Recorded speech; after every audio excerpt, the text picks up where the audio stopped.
When your grandson does a brake job for you and ends up causing your brakes to lock up? Or is there more to the story? Let's find out. Let's get started.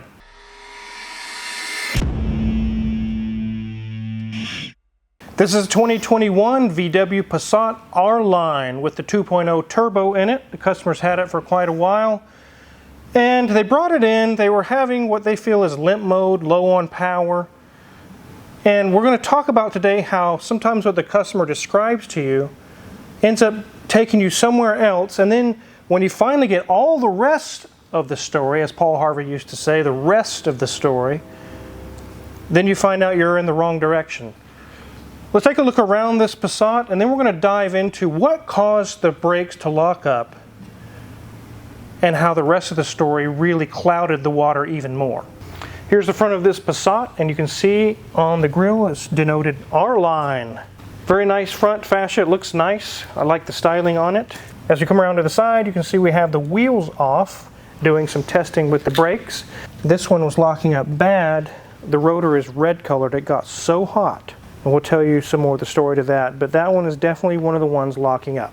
As we come around to this side, you can see it's in good shape. It doesn't have major dents or rust or anything. It is fairly new. It's a 2021. It does have some really cool wheels on it. They look like Ninja Stars or something.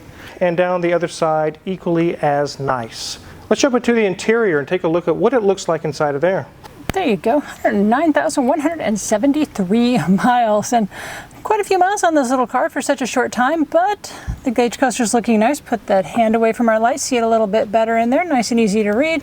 Does say that the hood is open because, well, it is popped open, so we can look at it in a minute. The dash is in really nice shape. They've got a cell phone holder there that they have mounted. But as we look around, everything's looking good. I like this kind of an accent piece above the glove box. They have a nice little holder for sunglasses, nice infotainment system. As we move down, you'll see we have an automatic gear selector. We have our e-brake, and we have a cup holder and some, well, hand sanitizer. As we move to our seats, this seat is very far forward. I'm not exactly sure why, but the seats do look nice. It has a two-tone leather, has a kind of an ivory, and then a nice charcoal on the outside edges. The door cards are looking nice, have more of that trim up there by our door release. And our back seat also has more of that two-tone leather going on, very much like the front seat. Back shelf is obviously good because, again, this is a very new car. Headliner's also in really nice condition also. As we get back to our steering wheel, you see we have our Volkswagen symbol in the center, and we've got some controls there on the sides as well. So, enough this interior talk. Let's go see what's going on in the engine bay. Oh look, 2021 VW with no hood struts. They went back to a good old hood prop. The hood prop will last for decades and won't have to be replaced. This is a typical TSI 2.0 turbo. We've seen these for years in VWs. They have timing chain issues. I know they did on the older models, and also can have turbo issues. This one has no engine issues, luckily, at 109,000 miles. It just has a pesky brake that's locking up. So let's talk about what we found with the brakes. I'm going to show you the one that's locked up. The other three are fine, but it's the driver's front that was locking up so bad. The customer actually stated, and I don't know why she did, but she said she touched the rotor and actually burned her finger. I don't know why he would do that, but she did. And she said it was smoking hot. Right now the brake is freed up. I'll show you. So here's the rotor. It currently spins. I can move it by hand. I'm going to go jab the brakes, and then we will no longer have a brake that's free. So we jabbed the brakes 3 good times. Let's see what happened. I think I would break the screwdriver before it would move. It is severely locked up. No wonder the rotor got so hot and really did some damage to the pads and everything. This is not good. So how do you figure out why is it doing that? You can see Junior Man already took this caliper off and tried to lube it up and see if that was possibly what was going on. Once we knew it wasn't mechanically locking up, it was time to look into the hydraulic system. So I turned the wheel a little bit so we can get access to the bleed screw on the caliper. It's still locked up really tight. I'm going to loosen the bleed screw and release the pressure, and we'll see, does that solve it? We got the pressure released and it moves again. So some of you out there who are do-it-yourself gearheads, you say, well, dummy, I already know what it is. It's a brake hose. Not so fast. We just did a video not too long ago on a Saab how we showed it ended up not being the brake hose. So I'm going to lock up the brakes again. We're going to break it loose on the other side of the brake hose to the steel line that's mounted to the body in here. If it still releases the brakes, then the hose is not the problem. Let me go jab the brakes again. Let's see what happened. Locked up tighter than a drum again. Now we're going to release the pressure not at the caliper before the hose. Here's our hose we're talking about. Those can collapse and cause this issue. But if I release the pressure behind the hose, way up here, it still should stay locked up if it's the hose. Let's find out what happens. So here's our connection to our rubber hose on the other side. We'll loosen that up.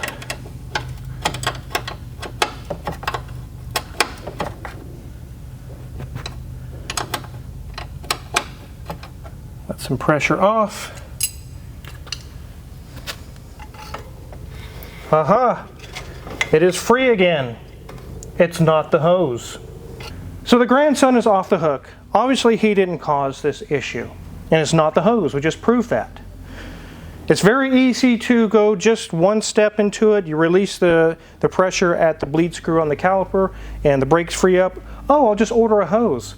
You've got to check deeper. You've got to check everything. And just as I shown, I released the pressure on the other side of the hose and it still released the pressure. It's happy again. So it's not the hose. What else could it be? Let's play the game. What do you guys think is locking up the brakes just on this wheel, not the other three? Is it a brake master cylinder? Is it a crushed line? Or is it an ABS issue?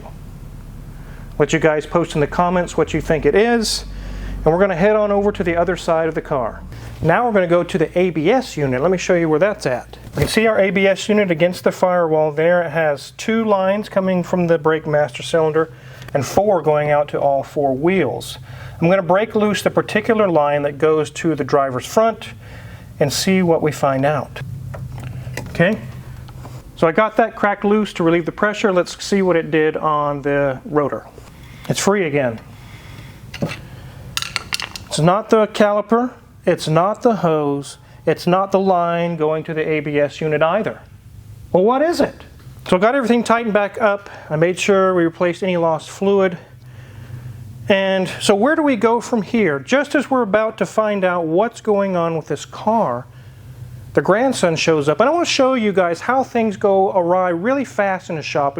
The story completely changes. We did a walk around. Did you guys notice anything bad, any damaged panels? Because the grandson stopped by with a packet of information, paperwork, and a receipt for $7,000 of repairs done. Because his car's just been in a wreck. We weren't told that by the owner. She said my grandson did the brakes and they locked up. What? It's had $7,000. This front end's been replaced. $7 grand worth of work. We would have liked to known that up front. This is how things go. I'm telling you guys, when you drop off your car to get it fixed to a mechanic, you save yourself time by telling them everything. It's been in a wreck. My grandson worked on it. And again, I'm not faulting the customer. This is an older lady. She maybe didn't think about that. But tell them everything up front. So now we're looking at this and saying, okay, what happened here? Why is just that wheel locking up? We now know it's not the grandson. Brake pads aren't going to cause this issue. It's the ABS module. The hydraulic unit on the ABS is faulty. Normally on a 2021, I would think that's unlikely. It's pretty new. But now we know it's been in an accident, a pretty good, strong accident. Maybe they locked up the brakes or something went wrong and could have caused issue with that ABS module. Being that this has insurance involved and it's been in an accident, we're stopping here. We're not going any further because this needs to go back to an adjuster. It may be some continual damage that resulted from the accident. It needs to be resolved through the channels, the proper channels, their insurance company, the collision shop. We don't do collision here. We don't do that. We also don't do insurance work. So we're going to call the customer and let them know it needs to go back to the collision experts where it came from. There may be something here that's tied into that accident. And thank God the grandson stopped by. We would have just said, oh, it needs a new unit, an ABS unit, and not possibly had insurance pay for it. So I don't think that the accident did physical impact damage to the ABS unit. But during a possible sudden stop, they locked up the brakes, and it could have caused something to get lodged or locked up inside the ABS unit during the impact, the shock wave. I'm not sure. I'm not an expert on wrecks or collision. But I think it's very likely tied to the accident. It just wasn't resolved during the repairs because maybe they didn't notice it or it just started acting up right after the accident. So, again, they mentioned it was in limp home mode. They felt that it was lack of power. We checked for codes. There are no codes on any module in the entire car. There is no limp home mode. So you really got to take information with a grain of salt from a customer. They said, I think it's this, and actually it has nothing to do with that. It was likely the brake all along, feeling like it's low on power because it's literally locked up. That's why it feels like it's low on power. Let's take a quick look underneath before this car goes. It's been in an accident. Let's make sure nothing else looks awry as well. So here we are underneath. I don't see a whole lot. This looks like old chin spoiler and old plastic panels and things that had scrapes and whatnot on it. So maybe the damage was just up there into the plastic grill or something. I do see some bolts missing here. And I do see some scrapes right here. I don't know if that was a result of the accident. There's some cracking going on. Some pretty serious scrapes. I don't see anything leaking, which is good. Here's our electric power steering rack. Everything seems to be working fine with that. As we go back underneath the back side of the engine, here's our catalytic converter chamber. There's O2 sensor, everything looks intact. Our rotors are fine except for the driver's front. CV boot looks fine there. Sway bar link is okay. The strut is not leaking. The CV boot on the inside, we'll check that. It looks fine. It's a little weepy, but nothing that needs repair right now. It is wet over here from the testing we did. The CV boot looks good. Sway bar link is good. Strut is good. And the inner CV boot is good as well. So we work our way back. Keep in mind it is a 2021, so things are fairly new. We're just looking for any possible accident damage. Everything looks intact here at the back. The shock's not blown out. These brakes are fine. Sway bar link is good.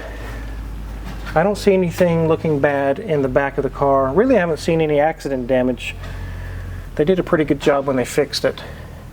Shocks are fine. No issues on the rear end. Here's our exhaust, just a single out. Everything's intact there. So I really don't see any serious damage underneath, which is very good. Let's get this thing on the ground.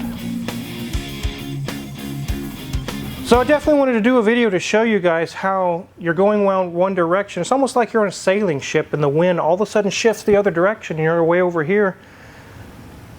Make sure to tell your mechanic everything, because that really is some good information to know.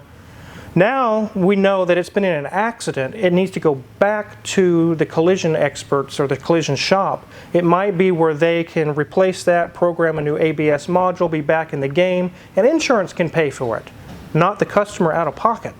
So this thing's in really good shape. I think they did great repairs.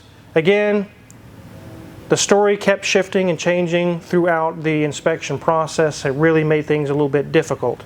If you're curious what kind of tools we use to check this car over or work on any other cars in the shop, check our Amazon affiliates link in the description below.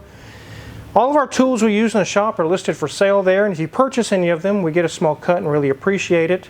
And our schedule is full, which means more videos for you guys. Make sure to hit that subscribe button. Thanks for watching.